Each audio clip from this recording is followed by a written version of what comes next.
আপনাদের সবাইকে আমি ভালোবাসা জানাচ্ছি। আমার নাম তানভীর, আমার বাড়ি হচ্ছে কুড়িগ্রামত।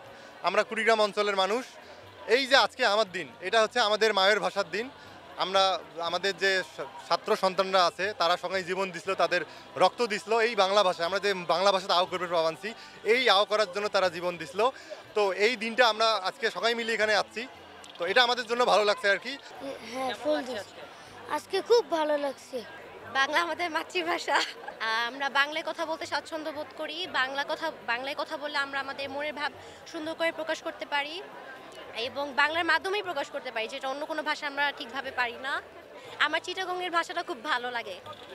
আমরা এই দিনে এই এই আমাদের মাতৃভাষা পেয়েছি।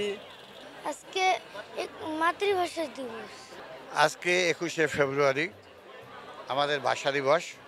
1952 সালে সালাম বরকত তারা রক্ত দিয়ে বাংলা ভাষাকে আন্তর্জাতিক মাতৃভাষায় রূপ দিয়েছে।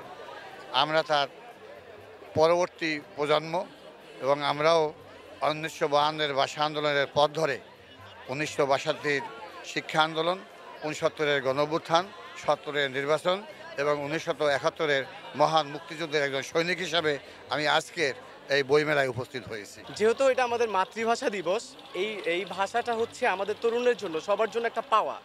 এই বাংলাদেশের প্রত্যেকটা যুবকদের জন্য আসলে এখন আমরা সচরাচর কথা বলতে চেষ্টা করি যে আমাদের মাতৃভাষার বাইরে গিয়েও কথা বলতে চেষ্টা করি, যে অন্য বিভিন্ন এক কথায় ইংলিশটাকে বেশি আমরা প্রাধান্য দিই। এই ভাষাটা হচ্ছে আমাদের শহীদ ভাইদের জন্য আমাদের আজকের এই ভাষাটা পাওয়া।